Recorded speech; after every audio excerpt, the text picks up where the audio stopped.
This is Goku-san, DBZ, and welcome back to Top 10 Sunday.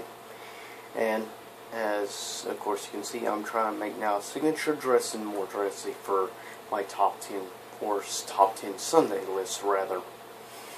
This Sunday is going to be the Top 10 comedy movies. Now, these are strictly my own personal favorites, my own perspective favorite comedy movies. And yes, these.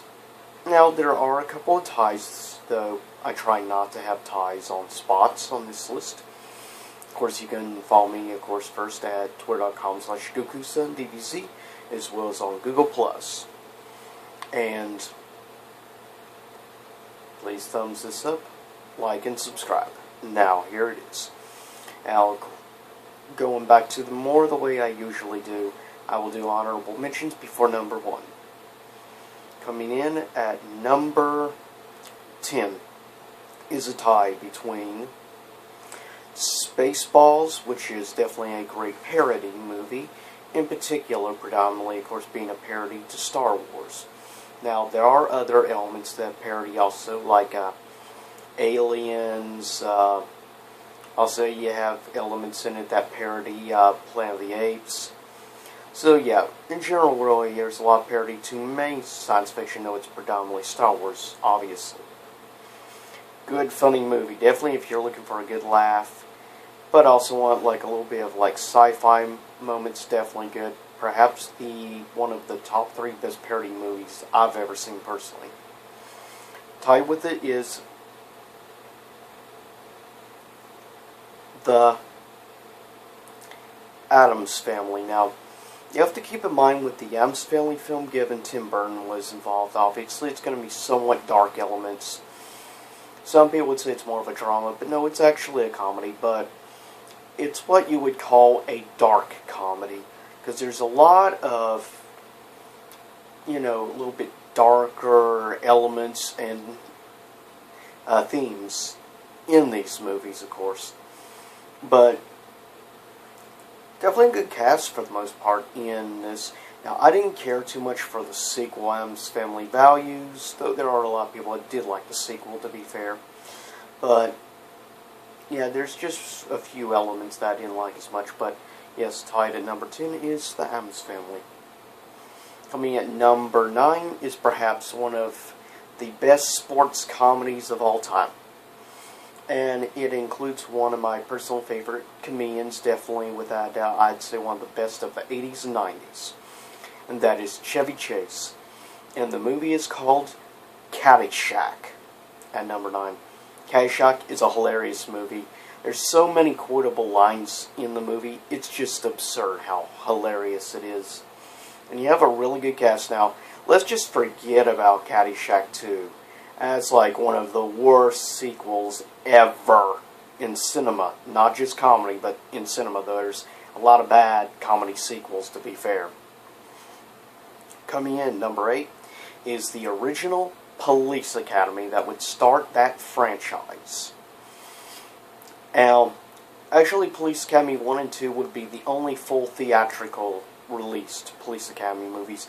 All the others would end up straight to DVOD, or whatever they say, straight to video. So, yeah.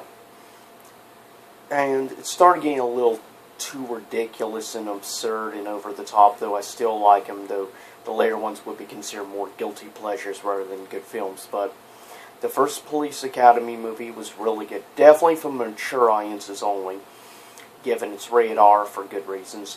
The language, and of course there's also a couple of scenes of nudity in it, so it's definitely not for children. Coming in at number 7 is another tie. The first is For Richer or Poor. Now, this is a really funny movie. It involves Tim Allen, and I forget the one who plays his wife in the movie, but basically he ends up screwed by his own accountant and stuff with his company, and ends up like channeling like tens of millions of dollars into an account. So Tim Allen's character has to run and escape the IRS. So they end up in I guess you could say, an Amish town in Pennsylvania, the most oddly named town ever. Intercourse, Pennsylvania. Yeah, that's a weird name for a town, to say the least. And very just strange. Anywho, but it's a really good movie. There's a lot of good laughs in the film. And definitely, if you like Tim Allen, I'd say For Richer or Poor is probably one of his better films, personally, for me. Tied at number 7 with For Richer or Poor is another Tim Allen film, though it also has other greats in it, like the late Alan Rickman. And it is basically a parody of Star Trek. And it's an incredible film, really funny, but it also has actually good special effects, which you wouldn't always expect for a parody-type sci-fi comedy movie, but they actually went all out with the movie, and it's aged better than a lot of parody movies. And it's called Galaxy Quest. Hands down, one of the funniest movies you'll ever see. You need a good laugh, but you want elements of sci-fi and stuff. Trust me, check out. If you're never watching, say you're an Alan Rickman fan, then watch this. Alan Rickman was awesome in this movie. And Tim Allen, it's just Tim Allen. He's hilarious. Coming in at number 6 is a film called Disney's Man of the House. Now, this is more of a family comedy movie, but it's still got a lot of funny elements in it. And you've got, I believe it is the mother in the movie, Farrah Fawcett, if I'm not mistaken, and the guy she ends up dating and stuff, which is played by Chevy Chase. And then you have the son of the main female lead in the character, which really the movie revolves around him, the kid, and he's trying to do anything to put a wrench into the plans of Chevy Chase's character ended up in like a serious relationship and stuff, for good reasons, given once you see the basic story and stuff at the very beginning of the film, you understand his perspective on things. And the main boy in the movie, this was back when he was young, 10, like 11 or 12, and that is Jonathan Taylor Thomas is the main star of the film. And to be fair, he is probably one of the best child actors in quality acting I've ever seen, hands down. Of course, I was a kid when this movie came out, so it really spoke to me, because like I grew up with a single mother, not really a dad around, so I could relate a lot to the character of Jonathan Taylor Thomas was playing. So maybe that's one of the reasons why it's so high up, being one of my favorite comedies. And there's a lot of good laugh moments, like the Indian guides they introduce and stuff with the YMCA. Plus you have some really cheesy songs in the movie, like Everybody Dance Now, and that's just classic and hilarious. I can't help it, I love cheesy music. Coming in at number 5 is the original 1984 classic, Ghostbusters. Incredible film. Hands down deserves to be in my top 5 favorite comedies of all time. I freaking love Ghostbusters. It's just awesome. It's a comedy horror film. And you don't get too many really good balanced comedy horror films.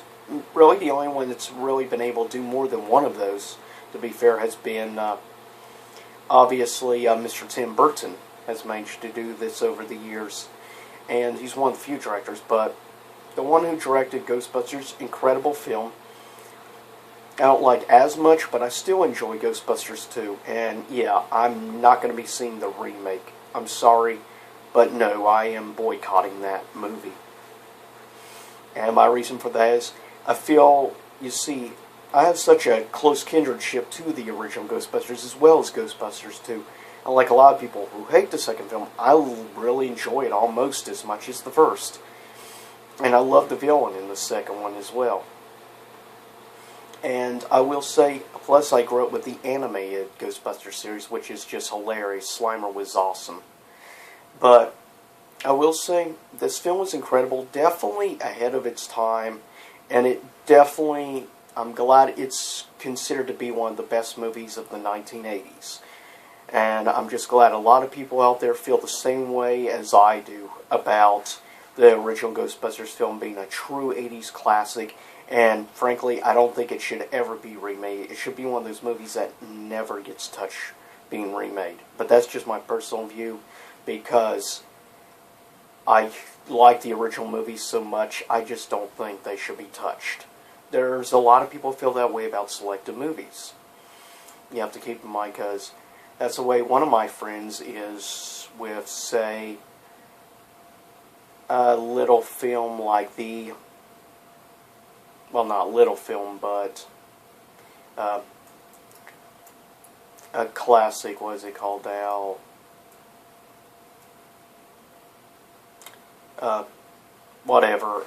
Maltese Falcon, that's it. Which I agree shouldn't be touched. Some classics just shouldn't be remade. Coming in at number 4 is another tie. And tied at number 4 is actually the newest film on my favorite comedy list. It's both a comedy and also a comic book film. Tied at number 4 is Deadpool. Come on, I mean, seriously. I've already seen this movie now 4 or 5 times. I can't stop watching this freaking movie. It's just that funny and hilarious. If you've not watched Deadpool, seriously, you need to take advantage and you need to watch Deadpool. All the fourth wall breaking is hilarious. All the great slapsticks and crude jokes are great. And I love the things when he addressed the 2 different versions of Professor Xavier as just funny when he says timelines are so confusing. And like he also mentions, have you seen 127 hours or something like that? And he says, spoiler, and starts cutting off his hand. That's awesome. Then Deadpool falls down, and the one hand in the cuff is still there, and it's like flipping off Colossus. That's just funny. And then when that one female mutant comes down, and Deadpool's like, ooh, superhero landing. And it's like, woo, superhero landing. Making fun of that trademark in most comic book films, whether it be Marvel or DC. So that's just hilarious. And it really is loyal to the character of Deadpool. Ryan Reynolds just killed it. Tied with it is another Chevy Chase classic called, what else? Oh wait, not Chevy Chase, I'm sorry. I'm thinking the wrong person. Bill Murray. My bad. And of course that's Groundhog Day. Groundhog Day, one of the best comedies of all time. Easily. Because it's just so funny. He ends up gets stuck in a loop in this town and has to keep replaying. Wakes up every morning on Groundhog Day again, over and over and over. He's stuck in a time loop. Or a time paradox. But it's hilarious, and he tries to kill himself so many different ways to see if it'll stop it, but he just keeps waking up as soon as he kills himself. It's just hilarious, and it's a really good movie. And frankly, I'm glad they haven't remade this one, and I hope they don't. Coming in at number 3 is also another tie. It is a tie between, I think, easily my favorite holiday film of all time. It's hard to believe this past November was the freaking 25th anniversary of this movie. Largest grossing comedy up until the stupid Hangover movie. And that is the original Home Alone. Tied at number 3. It's just incredible, really funny, really hilarious film. And I love watching Macaulay Culkin torturing Joe Pesci and the other guy. Basically, it's Saw family version of Saw, basically, and Macaulay Culkin's basically like a kid version of Jigsaw, more or less is what it is. And I don't know why it's so funny watching people get hurt and shouldn't be. I guess that makes me a sadistic, evil person for laughing at them getting hurt, but Okay, so maybe I'm a little bit of a sicko and psycho. I don't know. But I can't help it. I got a weakness for Home Alone. Tied with it is, also kind of goes with my dress and stuff. It's a film that got me obsessed over Frank Sinatra, and thank you, movie. It's also one of my top 3 favorite Mel Gibson films of all time. Great movie. Mel Gibson and Helen Hunt, What Women Want, which was recently like 9899 time frame. Really great comedy film, and basically he ends up getting electrocuted, and he ends up able to gain the ability to hear what women are thinking and stuff, their inner desires and thoughts. And he uses it, given he works for a marketing agency, to try screw out of the new position opening and stuff. Tries with Helen Hunt, but along the way he ends up falling in love with the character of Helen Hunt. And it's just a really funny, really good comedy film. And easily, as I said, one of my 3 favorite Mel Gibson films of all time. It's just that good. And it's aged rather well. I mean, even culturally speaking, for the late 90s, culturally, has aged pretty well and can still relate for people today. And you don't always see that in comedy. Some comedies don't age the best. This film happened to age actually pretty well. And the music is top-notch in the film. You have some current artists of the mid to late 90s, of course. You had like artists like Pink. I forget one of the years that did that song called Bitch. And many other songs. But, of course, as I said, Frank Sinatra. And it would end up, I'd hear in that movie one of my top 3 favorite Frank Sinatra songs of all time. I Won't Dance. Great song. Hey, Frankie is the man, if I can say. Coming in at number 2. A sequel to the original Police Academy. This would be the second and the last theatrical released Police Academy film. It's called Police Academy 2, Their First Assignment. And they would be assigned to a precinct with a lot of crime wave and a lot of crime issues. And in general, it's just really great. And what can I say else? It brought back a lot of the years, like, of course, trying to mirror his name, Steve Guttenberg.